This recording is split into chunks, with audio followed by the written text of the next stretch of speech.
அனைவருக்கும் வணக்கம்.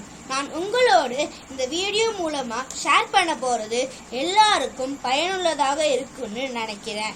அதனால வீடியோவை ஸ்கிப் பண்ணாம முழுமையாக பாருங்க. நாம இந்த வீடியோக்குள்ள போறதுக்கு முன்னாடி இதுவரைக்கும் நம்ம சேனலை சப்ஸ்கிரைப் பண்ணாதவங்க சப்ஸ்கிரைப் பண்ணுங்க, லைக் பண்ணுங்க, ஷேர் பண்ணுங்க, பெல் பட்டனை கிளிக் பண்ணுங்க. வணக்கங்க.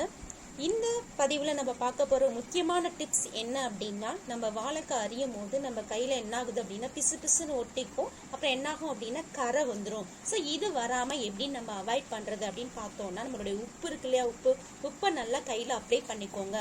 கையில் அப்ளை பண்ணிக்கிட்டு வாழைக்காவை நீங்கள் கட் பண்ணீங்க அப்படின்னா அந்த பிசு பிசுப்பும் அந்த கரையும் நமக்கு படியாது. இந்த டிப்ஸ் உங்களுக்கு மிகவே பயனுள்ளதாக இருக்கும்னு நினைக்கிறேன். இது போன்ற அடுத்த டிப்ஸ் உங்களுக்கு சொல்வதற்காக அடுத்த பதிவில் நான் உங்களை சந்திக்கிறேன். நன்றி.